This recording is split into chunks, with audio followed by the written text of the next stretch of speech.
Welcome to QA Automation Hub. So in today's video, let's see what is a constructor in Java and why we have to use constructor in our Java programming. So the first point, a constructor is created when an object is created for the class. So when you create an object with the new memory allocation with this new keyword, a default constructor will be created by Java. So I will tell you what is meant by default constructor. So for now, when an object is created, a constructor will get invoked with that object itself. Okay. And the second point, we use constructor to assign values to the variables. To all instance variables, we use the constructor to assign the values. Say for instance, you have two variables in a class. One is the employee count, which is of integer data type. The other one is headquarters, which is a string type. Okay, and you can see the below thing is the way to create a constructor. So it should be in the class name. The class name should be the constructor name, and you have to put the brackets here. Inside the flower brackets, you have to assign the values for the variables. Okay, so this is the way how you create a constructor. And the rules for constructor in Java, first point, the name of the constructor should be same as that of the class name. You can see here I have specified like a class name. If you create a class name called employee, then the constructor name should also be employee. Okay, so that is the main rule. And the second point, you can see a constructor cannot be declared as final, static, synchronized, or abstract. So with this keyword you cannot create a declare a constructor. Okay, so that is the main point. So because for example, we have a static block separately, right? So why we have to mention like static class name? That is not a way. So this modifiers should not be allowed in constructor. And third point is it cannot have explicit return type. So similar to method, you cannot return anything in this class name. Sorry, in the constructor. Okay, like method, you can return any data type, right? Any values, but in the constructor you cannot return any values. And the fourth point, a constructor can have access modifiers to control the access. So the public, private, protected, and default, that you can use it before the constructor. Okay, so access modifiers are allowed in constructor. Now let's see what are the types of constructors in Java. The first one is the default constructor. The default constructor is nothing but if your class does not have any constructor, then the Java itself creates a default constructor with the data members which has values. It will be assigning it as 0 or null based on the variable that is available in the class. And it will be similar to this one. You can see default constructor created by Java. So this is how it will create, and the code, this snippet will not be available in your class file, but this is how it will create when you create an object for your class. Okay, and it will be something like if you have two variables, say for integer, employee count is an integer, right? So it will get assigned to the default value, and the headquarters is the string, so it will get assigned to the default value as null. So this is how it will be. So in case if you didn't create any constructor and if you're not assigning the value for this two integers, sorry, two variables, then it will take the default value from this constructor. Okay, and the next one is the no or constructor. So it's nothing but you will not have any parameters inside the constructor. You can see it will be similar to the default constructor, but you can explicitly assign the values for the variables that are available in the class.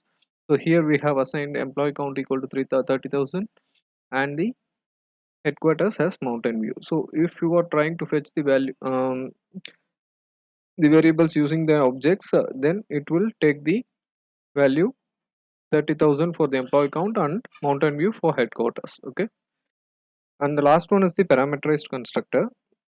This constructor which has arguments, so it will have some arguments inside the constructor. Okay, so here you can see the class name, this is the constructor, right? And inside we are passing two arguments. One is count, that is the employee count. The other one is the headquarters. So we are creating two variables, two local variables, and passing it as an argument inside a constructor, and we are assigning those variables to the instance variables employee count and headquarters. So this is how we create a parameterized constructor, and mostly we should go with the parameterized constructor so that it can be used in multiple classes when we create the object for that type.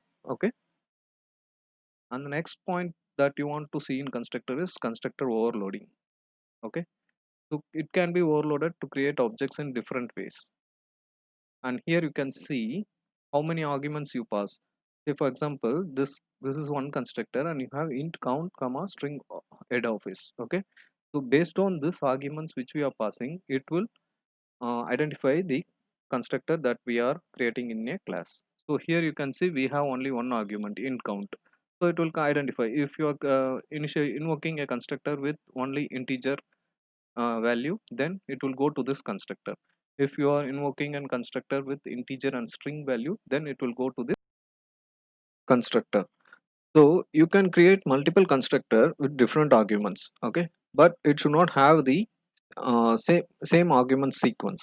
Okay, so if it is in the same argument sequence, then it will throw an error. You can give a different sequence with different arguments, then it will allow you to create multiple constructors. And as I said, based on the arguments, it will invoke the constructor. And the next one is difference between the method and the constructor. So here in method you have a return type, so you can return the values in a method, as we know. And in the constructor it does not have any return type, just you can initialize the values to the variables. And the method name need not to be same as class name, you can give any name to the method, but in constructor it should be similar to the class name. And here we need to explicitly call a method using some objects or something. You have to call the method, then only the method will get invoked. But here when you create an object itself, the constructor will get invoked. So these are the main difference between a method and a constructor that you need to know. And now we will see a simple example on this constructor by using some example. Okay, so now I have created a package called company.google, and here I will create a class now by giving the class name as Google Google Info, and we'll store the information of this company here. So I have created the class file now, and let me assign some variables to it. I have created three instance variable here. One is company name with string type, and employee count with integer data type, and the CEO with string type. So these are instance variable, and now let us create a method, public void display Google Info. Okay, let's print so dot company name. Let's print all the values of the instance variable here.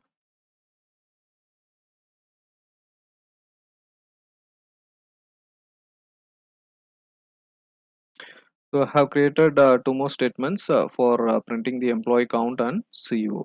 So now if you call this method, the values that are available inside this one will get accessed here, and this print statement will print the values properly. So inside the static, let's create an object for this class.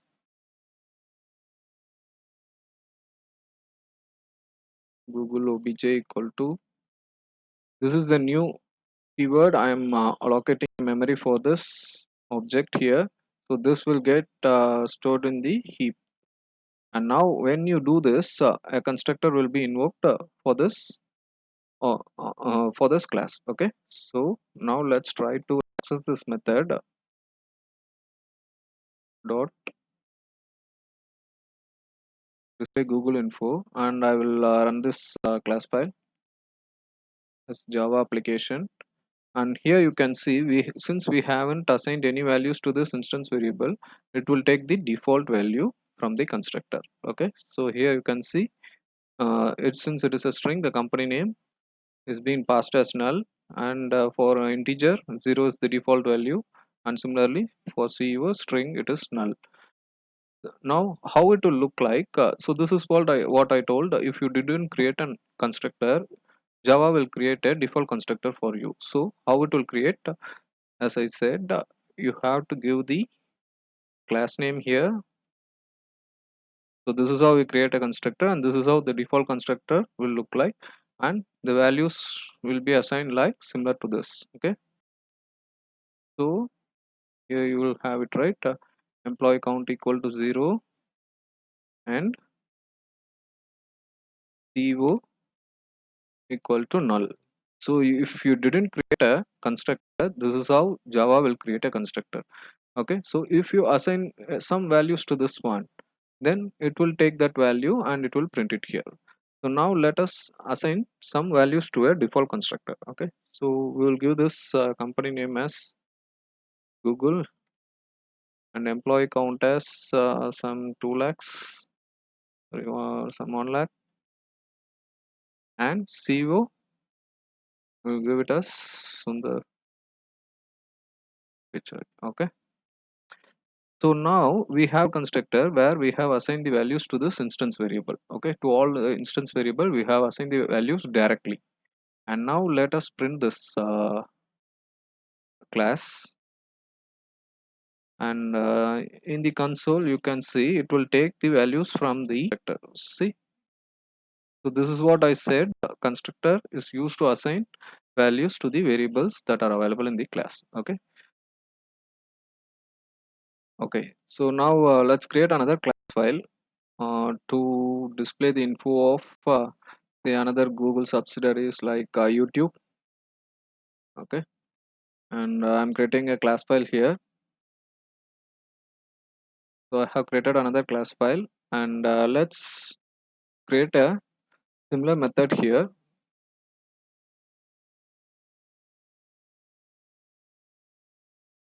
We'll change as display YouTube info. Okay, so now this company name, employee count, and CEO, we need to create an object, right? So what we'll do, we'll create an object here for this Google class file. Google Google obj equal to new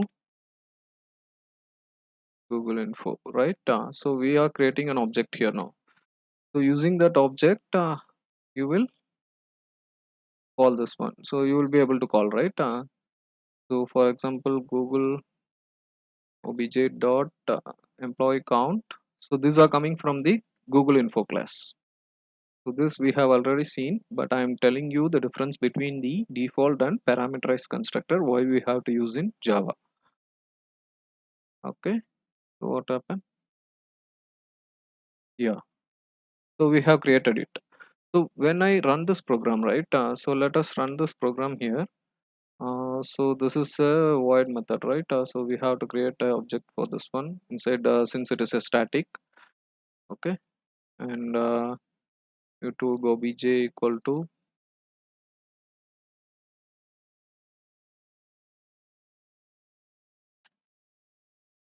and we will call this method here. Okay, display YouTube info.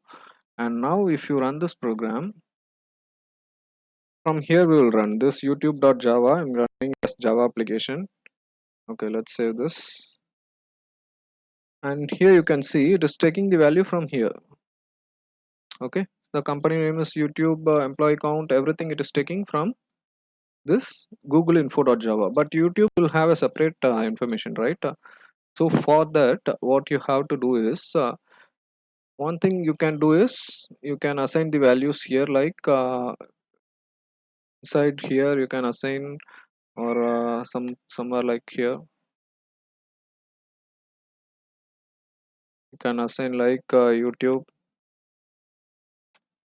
and google.employee count equal to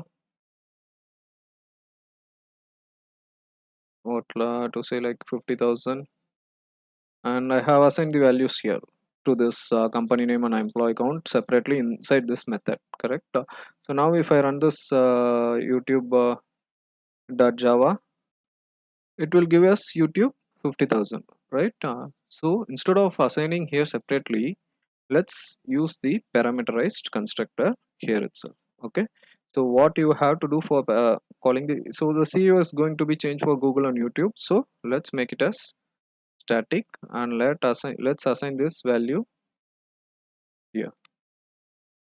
Okay, let's remove this now, and we have to access only this two values in youtube.java, right? So now we will change this to a parameterized constructor. So what you have to do is string company. First one is the company, right? So it's a string, so I'm changing it to string company, and the next one is int count.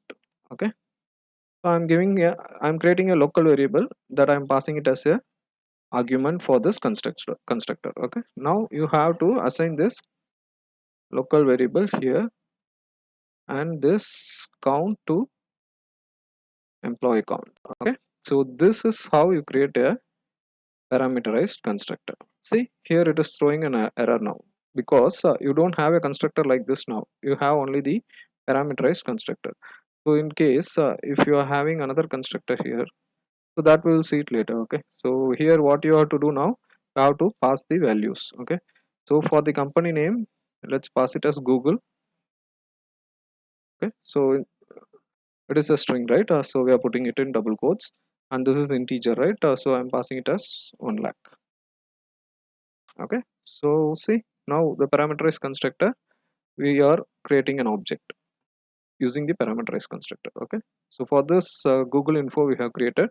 Now we are going to this YouTube info. See, it throws an error here, just telling to add arguments. Okay, and now here we will add this YouTube and employee count as some 50,000. Okay, and this Google doc, this is a static variable, right? So we will call using the class name Google info dot co. So since it is going to be same, we are calling it as with the class name. Okay, and it is also a static variable. And now let's run this Google sorry YouTube.java, and see, it took from the parameterized constructor. So we have passed the values inside the parameterized constructor, and when you call using this object, the values that we are passing to this constructor, it's getting displayed fetched here, and it is displaying it properly, YouTube 50,000. And here you can see the CUS in the picture, that is from the static variable. And if you are running this Java file, right, Google info, and here you can see it displays the values that we have passed for this um, Google info class file. Okay, so I think you guys are clear with that, because if you are not using a parameterized constructor, right, then you have to pass the details here, and when you call this object, you need to assign the values for this company name and employee count separately here by assigning it like something like this. Okay, so like this you need to assign the value to these variables. Instead of that, you can create a parameterized constructor. Inside that you can give the values for this instance variable, and you can access that instance variable using the parameterized constructor while calling the while initializing creating an object itself. Okay, so this is the way that we will use it in programming, and we will call it between different functions, sorry, different class files. So now let's jump into the constructor overloading. Okay, I'm creating another constructor now. Okay, with the same thing. See, it is throwing an error. So you can see the same parameter, right? With string and integer, the same sequence is being passed inside this parameterized constructor. Okay, so that's why it is throwing an error.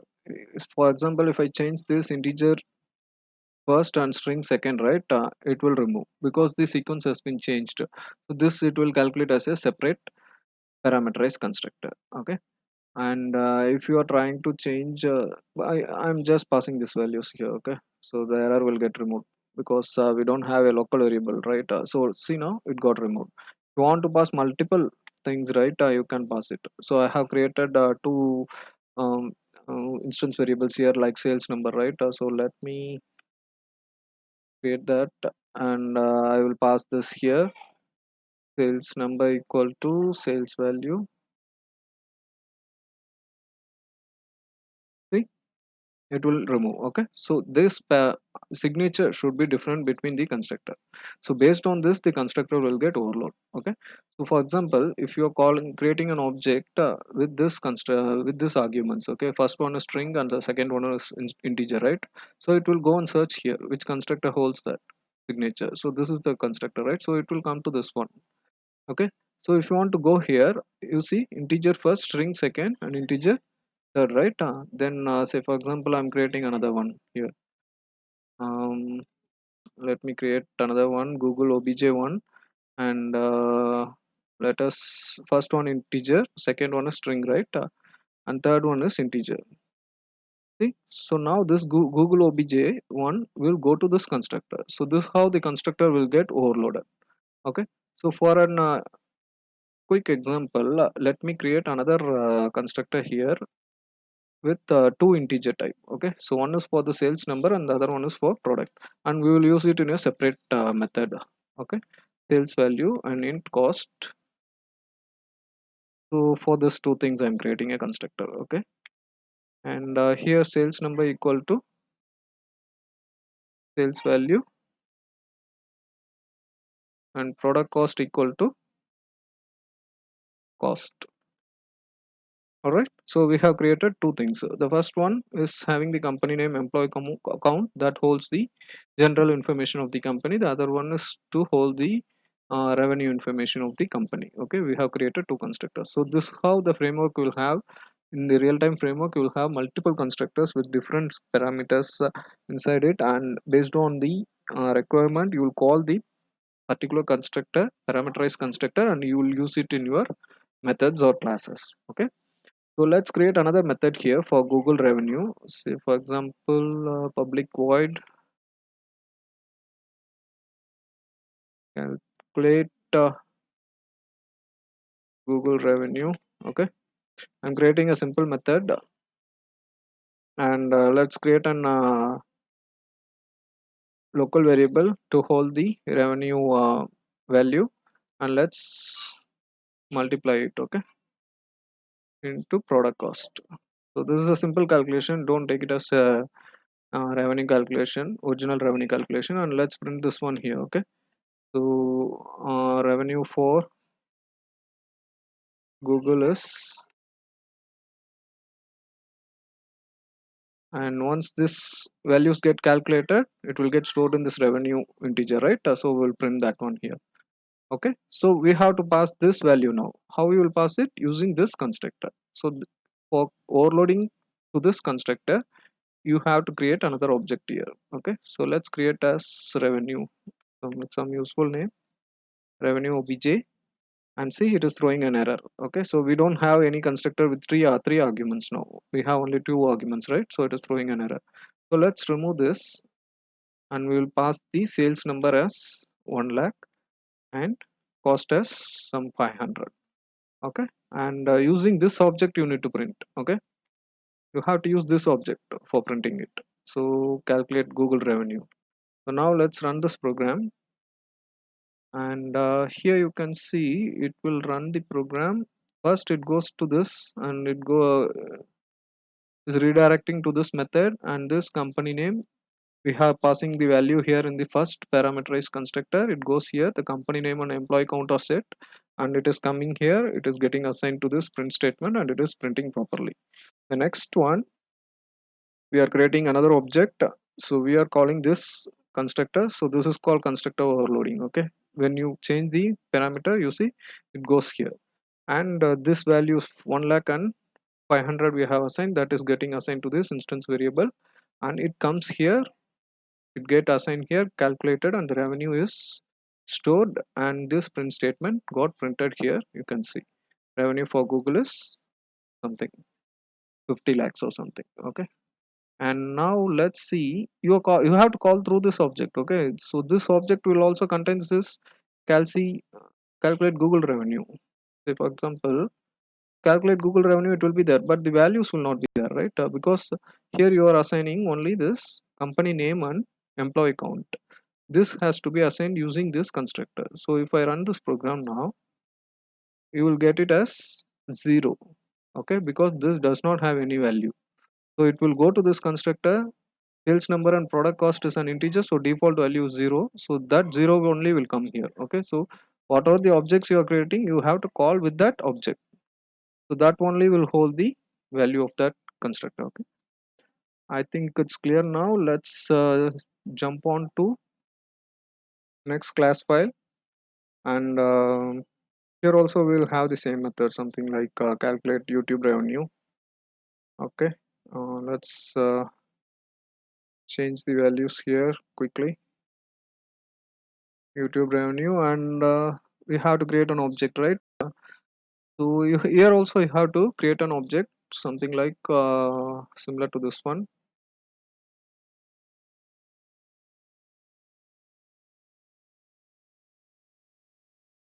Okay, since you have the constructor in the Google Info class, you have to create it only with the Google Info class name. Okay, and here let's change to revenue YT or something, revenue YT, and I'm changing the object name for the Google to YouTube class file, and I'm changing it to 50,000. This is something to 300 or something, right? And now let's call this sales number using this object. Okay, sales number and product cost. So what will happen now? This object holds the is calling the parameterized constructor of this one. Okay, so the value assigned 50,000 and 300.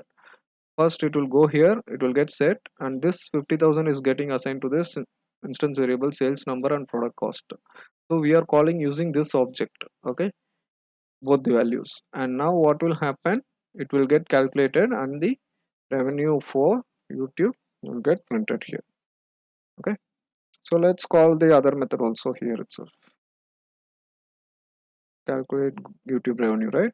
Okay, so now we have to run the youtube.java, and I'm running it, and here you can see the first method we have seen already using Google obj.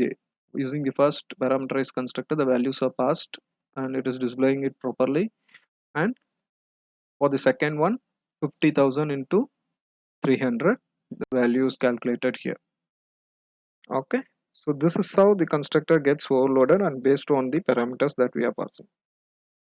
All right, and now we have seen what is a constructor, how a default constructor is created by Java itself. If you don't assign any constructor in your class file, if you assign a constructor, then if you pass the value, you can use it only here, and if you want to pass it through several classes, then you have to go for a parameterized constructor, and this parameterized constructor sequence, based on that the constructor will get overloaded. So we have seen all these things now with a proper example, and now let's jump into see few points which we discussed earlier. So the name of the constructor should be same as the class name.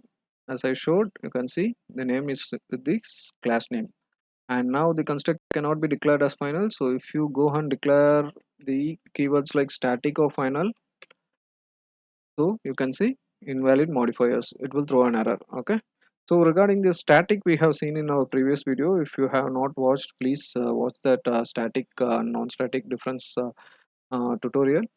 And for other things, final abstract will be take you can watch my future tutorials. Okay, for now you don't want to bother about this keywords, just understand that it will not follow this keywords in constructor. Okay, so access modifiers for control access, it will allow, like if you use public or private something, right? So that it will allow similar to a method, so that will not have any issues. Okay, so that is the fourth point which we have mentioned here, and return types it does not have, but for a class you can have a return type, right? So you can change it to string, and uh, you can return some value here, right? You can return some value, proper value.